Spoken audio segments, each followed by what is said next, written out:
Hey guys, welcome back to World of Warships. Today we're taking a look at a Victoria match I had in Unbreakable Line. I got an absolutely ridiculous score with this ship, which has a burst fire. That's the whole idea here. I wanted to play a burst fire battleship instead of just these secondary ones, see what I could do in these close range brawls.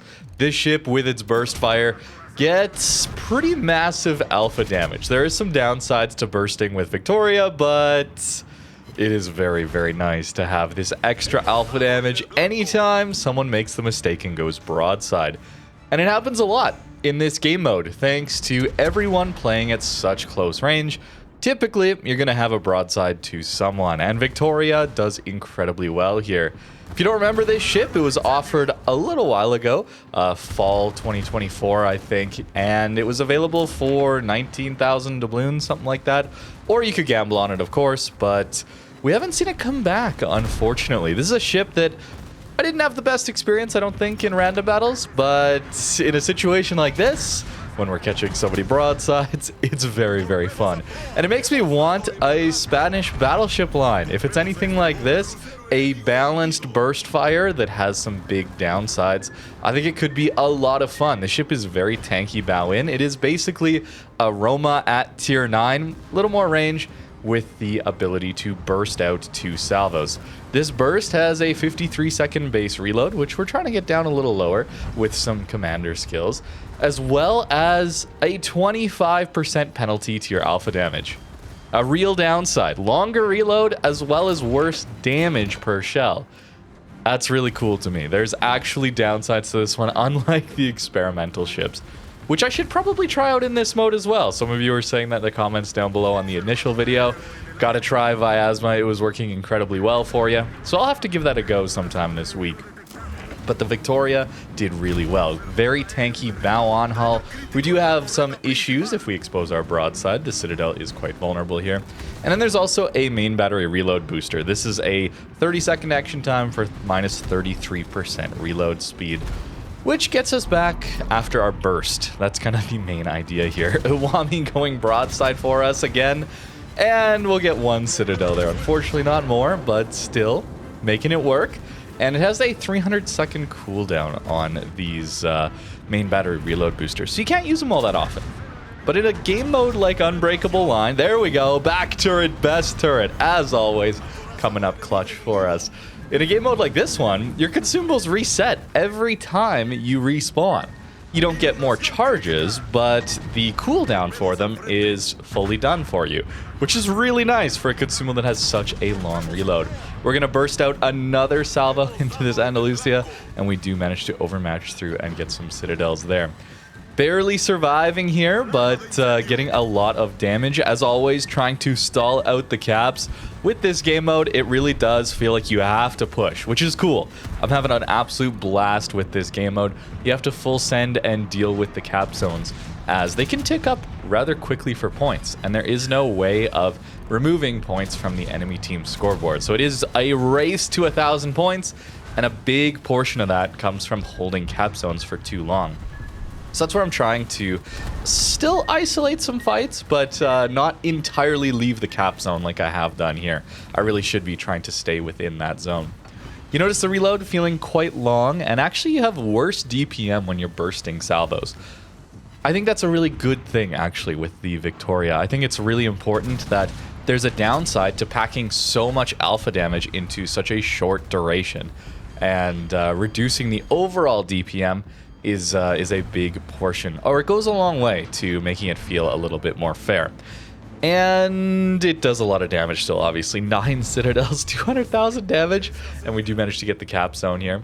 Jean Bart pushing in though, and I don't think we're very long for this world, but maybe we can get a cross shot in on this Awami. I'm absolutely loving that there's 2 caps that you have to push individually. This is maybe one of my favorite maps for this game mode so far. I've really been enjoying the ones that have the high risk, high reward central zone where the caps overlap, meaning you can cap or at least stall out the caps as one player holding down the fort, as well as situations like this where each team is forced to break up and choose which side they want to go to by island cover. These are the absolute best ones in my opinion, and This one worked out pretty well. 239 to start with, and we respawn. We're back in it. Not going to burst, though, unless someone's broadside. That's really the key here. At close range, when you're playing the experimental ships, the advice I gave, and everyone had, really, you should just burst, because you have better DPM. There's almost no reason to not burst, I would say.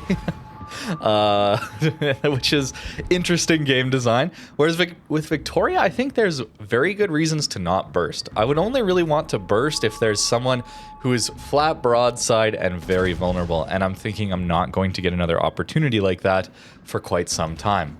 Like, perhaps an Awami. We help finish off the Jean Bart. A secure, okay. Helping to secure that kill there. And then the burst. Yes, another triple citadel. We're up to 15 citadels from a battleship. Absolutely incredible.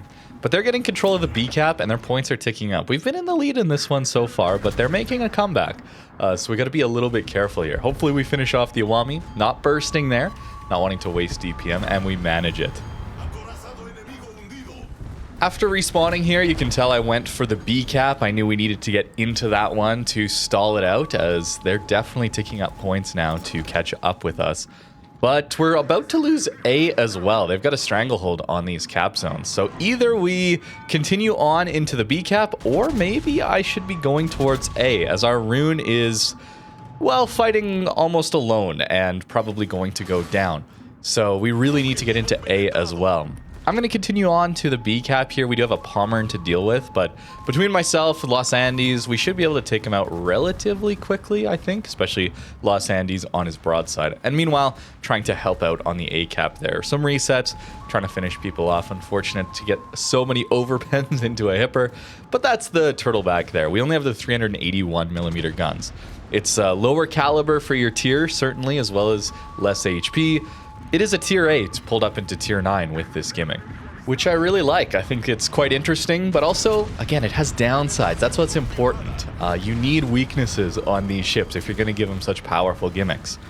Bursting out 4 citadels into a Pommern, yes, it is possible to citadel these turtleback battleships. Unfortunately, it's going to be a trade, but you are able to citadel through the cheek there on those German battleships. It's a small portion of the ship, that it's a small triangular gap within the turtleback that allows you to get those citadels there. Very rare to get the opportunity at those close ranges. Doesn't happen a lot of the time in random battles, let's be honest. But it is some tech that you should be trying to use if you're brawling in this mode or any other mode with those German battleships. Although if they're broadside on, you're going to get a lot of full pens. Aegir's turtleback holding very nicely for him there, helping him survive our burst fire. I'm going to use my last reload booster. You only get 2 of them. No superintendent like we see on cruisers, giving us 1 extra consumable of all consumables. We can only get 1 more heal on battleships. So a bit of a downside there, playing a battleship build on this ship. Would certainly love to have more of those. But it's coming down to the wire. 30 seconds left in this game. Can we mount that comeback? Enemy team on 940 points, and both caps are stalled. Look at this brawl at the very end. Absolutely loving this game mode here. I'm losing a lot of HP though. I pushed a little too far into a crossfire. This ship very vulnerable to those. So I got to back off just a little bit. I'm the only one holding out on the B cap here. And in fact, while I was playing this, I wasn't really aware of the timer ticking down, 10 seconds. I was thinking, if I can hold this and my teammates manage to clean up on A, maybe we got this. And 2-1 game over here. So the caps didn't really matter in the end here. It just was the points that ticked out on time. But a very fun brawl, nearly 400,000 damage in the Victoria.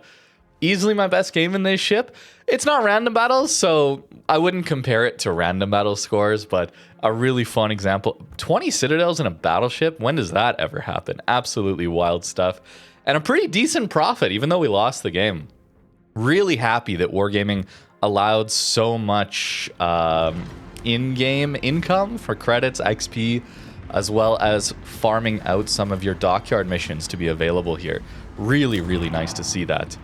On to another battle. Of course, pushing in with Victoria, trying to find those bursts, being patient, but also wanting to find those opportunities to not lose too much DPM. And yes, Michelangelo Another 3 citadels.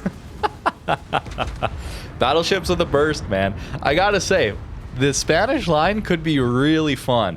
If they maybe bring a Lepanto with a burst fire as the tier 10, could be really, really interesting to play. You'd need some downsides for it, certainly, much like Victoria has, but I think that would be an interesting, unique line, but also one with downsides that is very interesting to play, would be fun to grind out, and would bring something unique to the game. Very important to mention, of course, that these ships don't have a lot of overmatch. 380s do not give you a lot of overmatch at these high tiers, and you don't have sap, which also is essentially even better overmatch because it guarantees the full pens. So I think they'd be much more interesting to fight against, or less troublesome to fight against compared to, say, Colombo Lake Mod. That thing's a little crazy these days. Now I'm over pushing here. I talked about this in my initial video, and I didn't really do it in the last game, of pushing enemy spawn to keep them out of caps. And you're going to see this game snowball rather quickly. Because we're going to get control of the caps, they're going to tick quite quickly, and the enemy team does not have a way to remove points from our score. I have a theory that a lot of close games need the ability. You need to be able to take points away from the enemy team. I don't know if that's actually true or not, but any of the really fun, close games that I've had in random battles, ranked, clan battles, Kings of the Sea even, some of the comebacks that we had back in the day, a lot of it came down to the enemy team was ahead on points and caps, but we made a good final push, taking out enemy ships, and that removed points from the enemy team's score, meaning they couldn't just tick up to 1,000 points and win the game. And I see that as a bit of a problem here. Not a huge one, because most of the games are pretty close. But if you get into games like this one where, I mean, look at the cap control that we have currently. Maybe it's just that the points tick up too quickly on the caps. I don't know. I don't know. This is just a for fun game mode, obviously. Maybe I shouldn't be trying to overanalyze it. Stop thinking about it and just brain off W key Brawl and just enjoy it for what it is. I totally get you there. Back turret, best turret again. Absolutely crazy, bursting out there and finishing off that Brindisi. Our Mogador YOLOing in. I gotta try some DDs, man. Mogador could be nuts. Paulo Emilio could be nuts. I'm probably overthinking it here. I really should just enjoy this mode for what it is. And I am having an absolute blast with this thing here. But look at the points tick up, man. 2 minutes 30 if we hang on to the caps like this. Yes, there is a nice speed buff that you gain on respawn, but that's a very fast point tick and results in the games feeling like they get out of hand rather quickly. Even if the enemy team does come back and get the caps on us, it's such a massive advantage that it's going to be quite difficult for them to mount a comeback here without the ability for our team to lose points when we lose ships. But again, maybe that's going too far into friction for pushing in and not overvaluing staying alive and not playing too passive. That would be the worst outcome, obviously, that people start to play too passive in this game mode, obviously. Little too greedy on my burst there for that Michelangelo. I saw the Citadel potential, and he baited me into shooting his belt armor and angled it appropriately. Very smart. And we're just barely gonna live to the ram, maybe? And we do just barely get it. And our teammates will hold on to B for a little bit longer. We're gonna respawn, and the game is pretty much over at this point. Even though they did manage to get a few kills there at the end, we're just too far ahead on points. It's snowballed out of the control. This maybe is rare though. I don't know. Maybe let me know your experiences. I think a lot of the games are close, but this has happened to me more often than I would have thought. These games that kind of steamroll too quick and too quickly get out of hand. But again, let me know what you think in the comments down below.